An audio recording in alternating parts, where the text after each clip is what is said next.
So welcome to the second video of this lecture. So I was talking about the average power. I told you that because of this time varying nature of the instantaneous current, it is difficult to measure instantaneous current. So what we do, instead of measuring the instantaneous current, we go for this the average current, which is more easy or convenient to measure. So in average power, what we do, we take the average of the instantaneous power over one period. So and we take so that average is given is called as the average power. So all the major power measuring devices, like we have the watt meters in the laboratory. These watt meters, they measure only the average power and not the instantaneous power. So what is average power? The average of the instantaneous power over one complete interval time period. So it is given by 1 by t, 0 integral 0 to t pt dt. So if I will substitute PT, PT has two terms. One is constant and the other is time varying. So I will get these two terms. So what is this? 1 by 2 Vmm cos theta V minus theta I. So if I will take this term outside, I am left with 1 by T integral integration of constant dt. So you know that the integration of a constant is equal to the same constant. So what I will get here, I will get 1 by 2 Vm I am cos theta V minus theta I. Please remember, do not integrate this cos here, because this is theta V minus theta I. We don't have t component here. So we cannot integrate this. Okay. So the second term is nothing but taking Vm Im by 2 common. Vm Im by 2 common. I am left with 1 by t integral 0 to t cos 2 omega t plus theta V plus theta I dt. You know this term, since this is a time dependent term with angular frequency 2 omega, okay, with angular frequency 2 omega. So this is a sinusoid. So you know the average of a sinusoid over a complete cycle is 0. The average of a sinusoid over a complete cycle is 0, because whatever is the area during the positive half cycles, same is the area during the negative half cycle. Okay, so this positive half cycle area is equal to negative half cycle area. If you will take the summation of both, you will get equal to 0. Okay, so this because of that, this second term, which is a sinusoid, integration of a sinusoid, it will vanish, and we will be left only with the first term. So we will get P is equal to,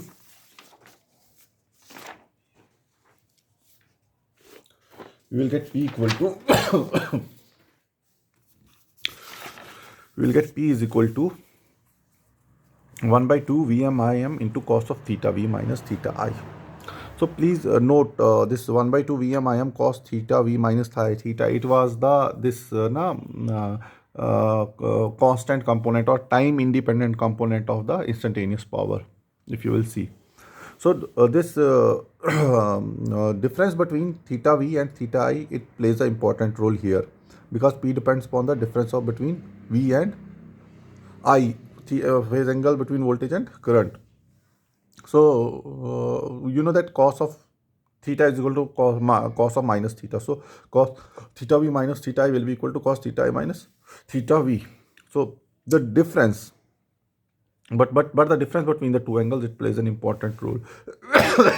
So we concluded that PT was a time varying quantity, because the B term, it was having 2 omega t there, whereas P, that is average power, it is not a time varying quantity. So this PT, for calculating PT, we should have VT and IT in time domain form. Okay. However, for calculating P, the average power, we don't need, it is not necessary that VT and IT should be in time domain only. They can be in phasor domain. We can still calculate P. Okay. So I am saying, if the phasor voltage is Vm angle theta V and the phasor current is Im angle theta I. This is how we represent the phasor now. So let us calculate what will be 1 by 2 voltage phasor into conjugate of current phasor. So it will be 1 by 2. What is voltage phasor? Vm angle theta V. What is current phasor? Im angle theta I. If I will take the conjugate of this current phasor, it will be Im angle minus theta I. Okay. So I am left with 1 by 2 Vm Im angle theta v minus theta I. So this I can this is in polar form. I can this convert this into rectangular form. How will you convert this rectangular into rectangular form? You can convert into rectangular form by writing v 1 by 2 Vm Im as it is. So you can convert this angle theta v minus theta I into cosine and sine form. So it will be cos of theta v minus theta I plus j sine theta v minus theta I. So this is the rectangular form. If you will see, we will have here the real part and the reactive part. Okay, but if you will see P, in case of P, the average power, in case of average power, we are concerned only with the 1 by 2 Vm Im cos theta v minus theta I, means cos component only. So here, but here, we are getting cos component as well as sine component. Okay, this is the real component. This term, it is the real component of 1 by 2 Vi conjugate, and this term j sine theta v minus 1 by 2 Vm Im into j sine theta v minus theta, it is the imaginary component of this 1 by 2 V into I conjugate. So I can write P is nothing but 1 by 2 real component of Vi conjugate. Okay, because in real component we will consider only cos component and we will neglect this imaginary. So which is nothing but 1 by 2 Vm Im cos theta v minus theta I. Okay.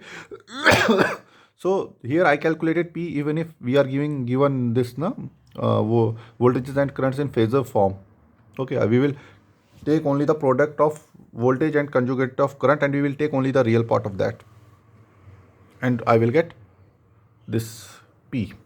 So I am saying if V and I are in phase, if theta V and theta I are in phase, voltage and current are in phase, so theta V minus theta I will be equal to 0 because both will be equal.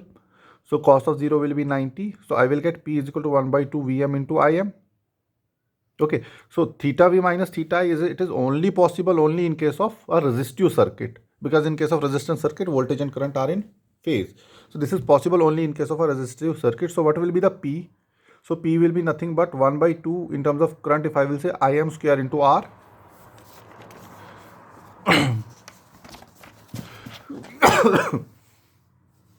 1 by 2 Im square into R. So I can represent it by 1 by 2 phasor current I square. Magnitude, but only the magnitude. We will not consider the angle here. Here I am saying P is equal to 1 by 2 Im square into R, which is equal to 1 by 2 I square R. I am taking in phasor form. This is the maximum value. This is the phasor form. So this phasor form I am taking only the magnitude of the phasor form. So magnitude of the phasor form is nothing but Im itself. Because we write now, you know that we write it like, what is I phasor? Im angle theta. Okay, it is Im angle theta, where Im is the magnitude and theta is the phase. So I can write, if I will write magnitude of this phasor, it is nothing but Im itself. Okay, so Im square into R. So this shows that purely resistive circuit, it will absorb power, always absorb power. So in the second case, I am saying if theta v minus theta I is plus 90 or minus 90 degree. Okay, so means it purely reactive circuit. Okay, so theta v minus theta is equal to plus 90 or minus 90 means we don't have resistance in the circuit. We can only have reactance, that is only capacitance or inductance. Okay, or both capacitance or no, only capacitance or inductance. Okay, so cos of theta v minus theta I will be equal to 0. So if cos of theta v minus theta I equal to 0, so P will be equal to average power will be equal to 0. That is in a purely reactive circuit. That is purely reactive circuit. It will absorb no average power. Okay, it will absorb no average power. So let us solve one problem here. Okay, so the problem is like that. We have to calculate the instantaneous power and the average power absorbed by the passive linear network. Passive means it can be RL or C, anything or combination. So if Vt is given by 330 cos 10t plus 20 and It is given by 33 sin 10t plus 60. So you know what is V and I. I is in sine form, so you will convert it into cosine form. It will be so it will be 33 cos 10t minus 30. Okay, so what will be theta V? Theta V will be here, Vm is here, Vm will be 330 and theta v will be 20, here Im will be 33 and theta I will be minus 13 ohm. Okay, so what is PT? Is nothing but Vm Im upon 2 cos A minus B plus cos A plus B. Okay, so cos A plus B is cos 20t minus 10 and cos A minus B is cos 50t. So I am putting the value of Vm Im here. So cos 50 here. So cos 50 is nothing but cos 50. Okay, so I'm cos 50 multiplied by this 5445. It is 5445 is nothing but 330 multiplied by 33 divided by 2. I am multiplying this by cos 50. I am getting 3499.5, and I am multiplying the same term with cos 20t minus 10. I am getting 5445 cos 20t minus 10. So this is in watts. Converting it into kilowatt, I will get 5.44 cos 20t minus 10 plus 3.5 kilowatt. You can see here this PT has two components. One is fixed component and another is the time varying component. Okay, and the frequency of this time varying component, it is twice the frequency of this voltage or current. Okay, here we have omega 10, here we have omega equal to 20. Okay. So as you can see, I am getting PT as constant plus time varying component, and I told you that this constant part, it is nothing, it is the average power. Now let us calculate average power and see if it is coming out to be 3.5 or not. Okay. So P is nothing but 1 by 2 Vm Im cos theta v minus theta I, 1 by 2 330 multiplied by 33 into cos of theta v 20 theta I minus 30 minus plus 30 plus 30, it will be 50. This is 5445 cos 50. It is coming out to be 3499.9 watt, which is nothing but, if I will convert this watt into kilowatt, it will be 3.499 kilowatt. So I am taking the round finger as 3.5 kilowatt. Okay, so here also I was getting it as 3.5 kilowatt. So this is how you will calculate Vn, this active power and apparent power. So next, let us calculate, this is the question, this is a circuit. I will again draw the circuit here. We draw the circuit so that it can be clearly visible.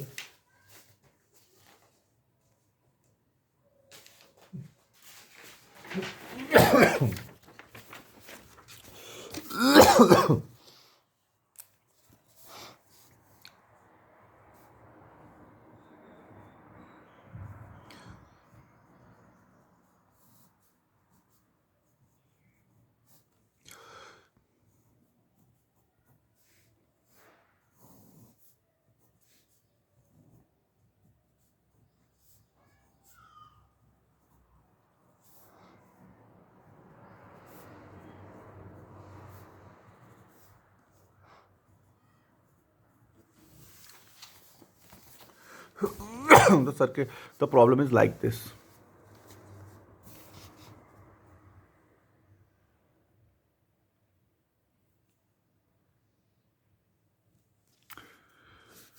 Okay, so I have two voltage sources. One is 40 angle 0 and the second is 20 angle 90. I have a resistor of 8 ohm and capacitor of minus 2j ohm and the reactor of 4j ohm. Okay. So what we are asked in the question, we have to calculate the power absorbed by all the 5 elements, that is 2 voltage sources and 3 elements. So what I am doing, I am saying that the power absorbed by this element voltage source is P1, the power absorbed by 8 ohm resistor is P2, the power absorbed by this minus 2j ohm capacitor is P3, the power absorbed by this inductor is P4, and the power absorbed by this voltage source is P5. Please listen carefully.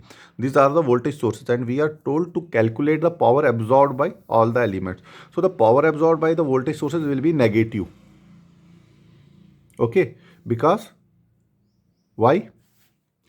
Because these are the sources, they should supply power.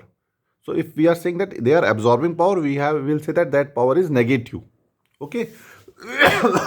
So what I am doing, I am considering that, suppose this is a current I1 flowing in this circuit and I consider the second mesh current as I2. Okay, so then what I did, I applied KVL in this mesh. I am getting 8I1 minus 2j multiplied by I1 minus I2 equal to 40 angle 0. So what I am doing, I am no separating I1 and I2. I am getting 8 minus 2j I1 plus j2 I2 is equal to 40 angle 0, one term.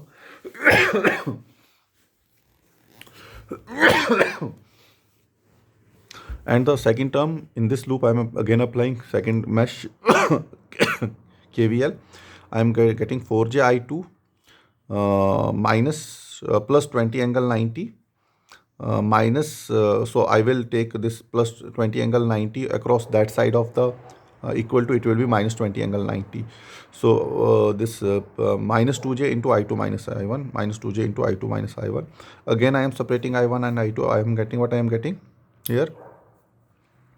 So minus 2j I1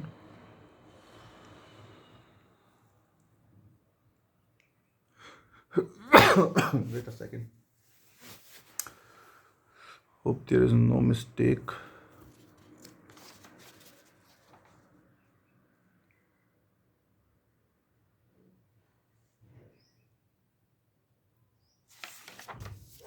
So there I think I made a mistake, a small mistake. So it is minus 2j into I2 minus I1. I2, so minus minus will be plus, plus 2j I1. And this is, yes, no, it is minus, right? I am right. So what I am getting here, I am getting my this plus 2j I1, okay, plus 2j I2, because this is 4j minus 2j, it will be 2j I2 equal to minus 20 angle 90. So I am cancelling the minus, I will get minus j into 2 I1 minus j into 2 I2 is equal to 20 angle 90. Why I am converting this this plus minus 20 to plus 20 here? Because if you will use calculator, if you will take minus 20 angle 90, it will not calculate. Your calculator will not calculate it, because this is a magnitude. Magnitude should be positive, okay, while calculating. That's why I am taking minus to this side, and I am getting minus j. If you will solve, you will know that it should be minus, it should be plus j2 into I1. But if you will take the minus common, you will get minus j2 I1. Okay, because I want to make 20 this positive here. Okay, else it will give you problem while calculating it on calculators. So what is the delta? Delta is 8 minus 2j. 2j minus 2j minus 2j I1 I2 40 angle 0 20 angle 90. Okay. So what will be delta? If you will calculate delta, delta will be 4 minus 16j minus 4. It will be minus 8 minus 16j. Let us calculate delta 1. No, delta 1, instead of the first row we will replace by 40 angle 0 and 20 angle minus 92 first column, and second column is 2j and minus 2j. So delta 1 will be 40 minus 80j. So I1 is nothing but delta 1 upon delta. It will be 3 plus 4j. So it will be in terms of polar form, it will come out as 5 angle 53.13. So what will be P1? That is the power absorbed by this source. It will be V1. This is Vm, and I am getting Im. Theta V is 0 and theta I is 53.13. So I will get 40 multiplied by 5 divided by 2 cos of theta V minus theta I. So it will be cos of minus theta is equal to cos theta. Cos of 53.13, you will get 60.06. But since this is P1, is this 60.06 is the power that is supplied to the network by the source, voltage source.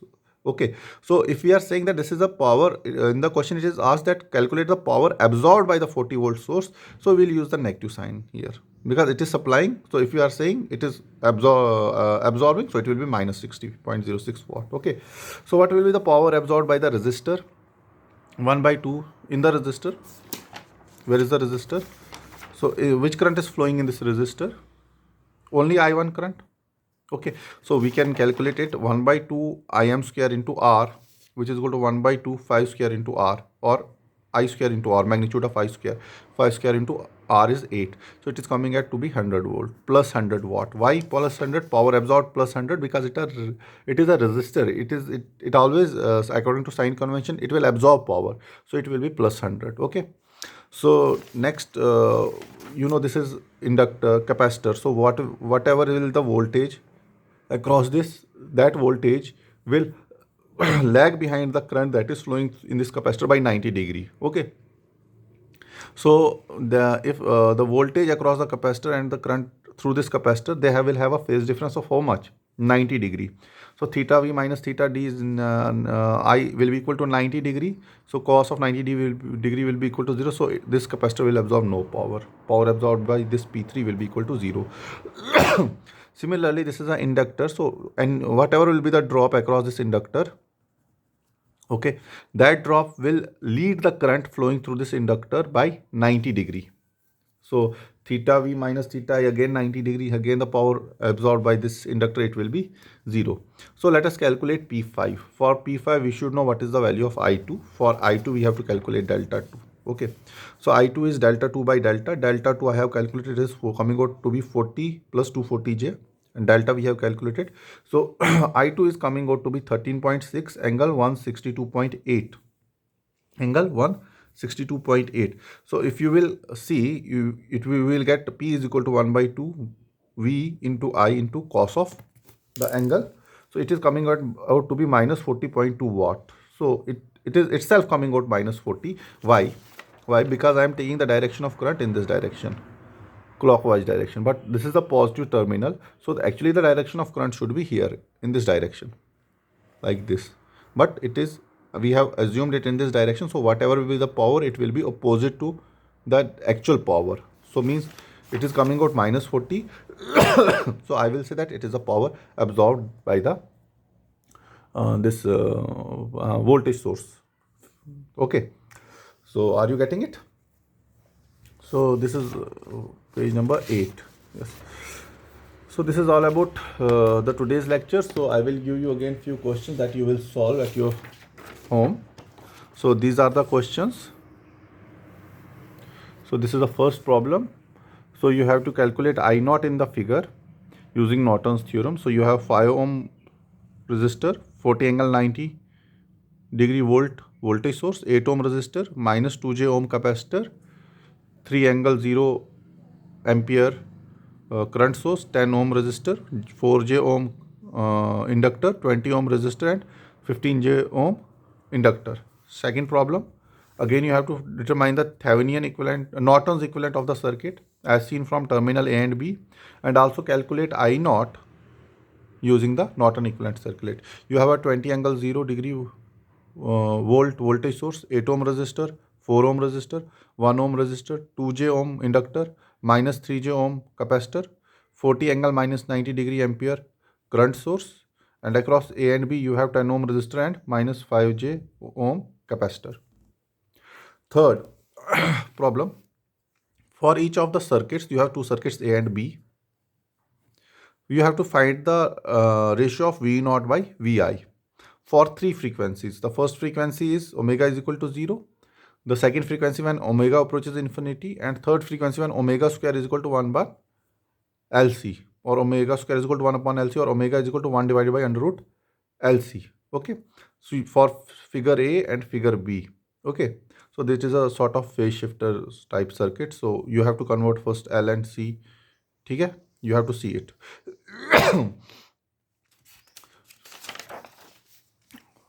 Next problem.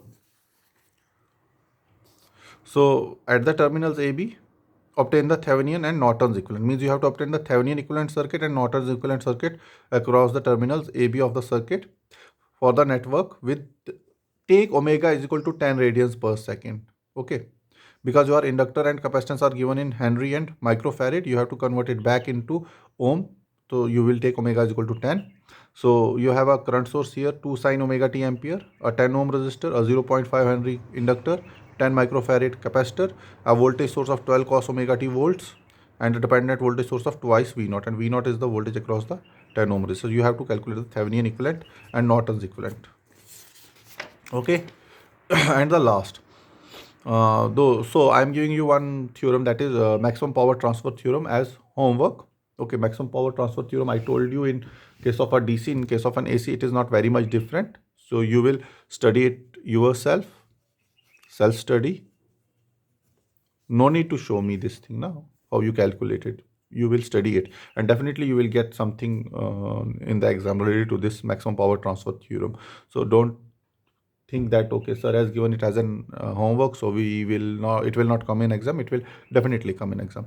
And last problem is that find load impedance ZL that absorbs the maximum average power. Also calculate the maximum average power. You have a 8 ohm resistor, minus 4 j ohm capacitor, 12 ampere current source, 10 j ohm inductor, 5 ohm resistor, and this is ZL. Okay, you have to calculate ZL for maximum average power transfer theorem, and what you have to calculate, what will be the maximum average power that can be transferred as well. So that is it for today's lecture. Thank you very much.